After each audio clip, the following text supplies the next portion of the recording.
Hello दोस्तों, आज जो 29 अप्रैल का पेपर आपका हुआ है Jawahar Navodaya Vidyalaya entrance exam class 6 का, उसका मैथ का पूरा हल सहित मैं आपको पूरा हल कराने वाला हूं, इसलिए वीडियो को ध्यान से देखिए। तो पहला जो सवाल है 41 नंबर वाला, इस पे देख लीजिए। आपके पेपर में शायद ये दूसरे या तीसरे नंबर पे या कहीं पर दूसरी जगह दिया होगा।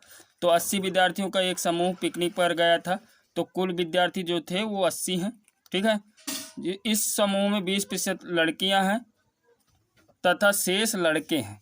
इसमें कितनी और लड़कियां सम्मिलित की जाएं कि समूह में लड़कों की जो है वो 70% हो जाए। तो अभी लड़कियां कितनी हैं, तो 80 का 20% निकाल लेंगे। यह लड़कियां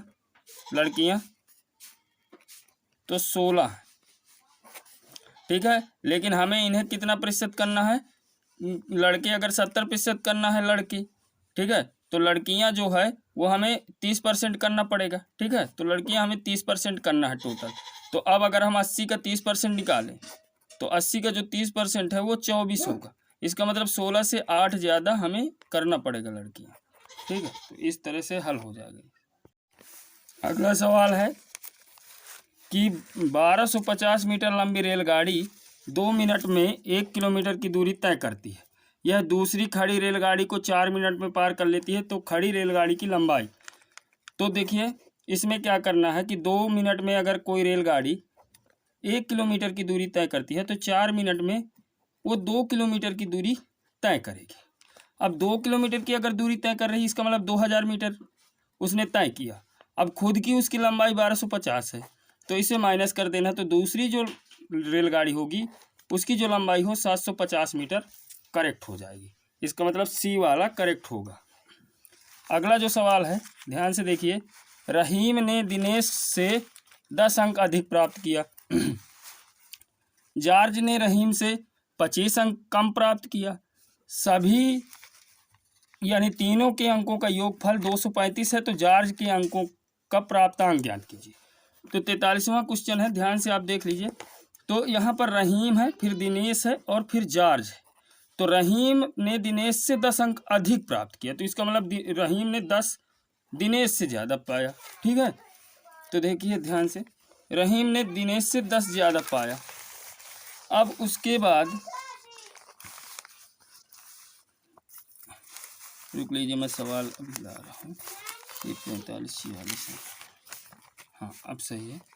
तो रहीम ने 10 अंक अधिक प्राप्त किया दिनेश से। जॉर्ज ने रहीम से 25 अंक कम प्राप्त किया। तो अब ये देखिए दोनों तीर हमें किस पे मिल रही है, रहीम पे। तो अगर हम ये प्लस का 10 है तो ये माइनस का 10 होगा। ठीक है, तो अब ये यक्स है तो इसे यक्स माइनस 10 मानेंगे और इसे यक्स माइनस 25 मानेंगे।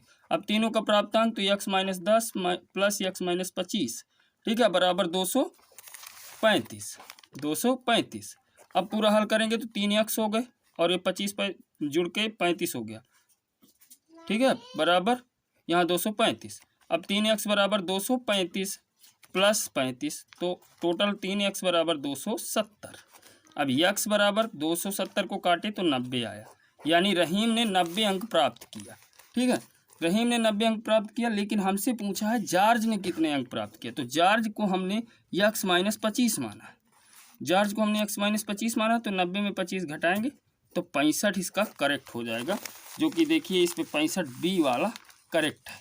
अब ये सरलीकरण का सवाल है जो कि बहुत सिंपल है, और देखते हैं अब इसमें कौन सा होगा। तो 10 गुणे 10, ठीक है, 10 गुणे 10 धन बड़ा कोष्टक 400 भागे मंझला कोष्टक 100 माइनस 50 ऋण 3 गुणे 10। तो सबसे पहले तो हमें रेखा कोष्टक तोड़ना होगा। ठीक है, तो 30 हुआ, यहाँ से घटाए तो 20 हुआ, फिर इसमें घटाए 80 हुआ, फिर इसमें भाग दिए तो 5 हुआ, और ये हुआ 100 और ये प्लस 5, तो 105 हल हुआ। ठीक है, तो इस तरह से 105 इसका करेक्ट था। अगला सवाल 45वां सवाल में ध्यान से देखिए। तो क्या कह रहा है, 360 ग्राम 3 किलोग्राम का कितने प्रतिशत है। तो देखिए 360 ग्राम 3 किलोग्राम का, तो केजी है और ये ग्राम है, तो पहले तो इन्हें ग्राम में टोटल कर लेना, तो 3000 ग्राम हुआ। अब जिसमें क लगा हो वो हमेशा क्या होता है, पूर्णांक। तो ये हुआ पूर्णांक, ये हुआ प्राप्तांक। प्रतिशत निकालने के लिए प्राप्तांक गुणे 100 बटा पूर्णांक 3000। अब 0 से 0 कैंसिल, यहाँ से 12 यानी 12% करेक्ट हो जाएगा। तो इसका जो ए वाला है वो करेक्ट है 12%। अब अगला सवाल देखिए 45वां। तो सवाल काफ़ी इजी थे, ऐसा नहीं है, ठीक है, थोड़ा सा घुमाव था पर कोई दिक्कत नहीं थी। एक वस्तु के क्रय मूल्य और विक्रय मूल्य का अंतर 240 है यदि लाभ प्रतिशत 20 हो, ठीक है। एक वस्तु के क्रय मूल्य और विक्रय मूल्य का अंतर 240 है, तो यानी अगर विक्रय मूल्य और क्रय मूल्य का अंतर 240 है तो इसका मतलब 240 लाभ ही हुआ। और फिर दूसरा लाभ हमारा प्रतिशत में भी दिया है। अब ये दोनों चीज़ बराबर है तो 20% बराबर 240, तो हमारा निकलेगा क्या, निकलेगा क्रय मूल्य, ठीक है। तो 20% मतलब 20/100 यानी 240। अब 20 से हम यहाँ डायरेक्ट गुणा करेंगे, 240 गुणे 100 और बट्टा 20, तो यहाँ से 0 से 0 12 यानी 1200 हुआ हमारा क्रय मूल्य। तो जब 1200 क्रय मूल्य हुआ लेकिन हमसे पूछा विक्रय मूल्य है, तो लाभ हुआ है तो 1200 में हम और 240 जोड़ देंगे यानी टोटल 1440। तो इसका जो 1440 है वो करेक्ट हो जाएगा बी नंबर। अब 47वां का ध्यान से देखिए। तो 47वां को अगर ध्यान से हम देखें तो देखिए एक हाल के फर्श की जिसकी बीमाएँ 12 मीटर और 10 मीटर, तो 12 मीटर और 10 मीटर बीमा है, ठीक है। और इसकी जो चौड़ाई है वो पूरी तरह से ढकने की को है, बैठ 10 सेंटीमीटर 8 सेंटीमीटर है, तो 1200 गुणे 10 यानी 1000 सेंटीमीटर। अब बटा 10 गुणे 8, यहाँ से 0 से 0 कैंसिल, 8 से 4 को काट दो, 4 दूनी 8, 4 4 3 12 और 205 यानी 50, 15 और 1 2 3 0, तो 15,000। इसका 15,000 करेक्ट हो जाएगा आंसर।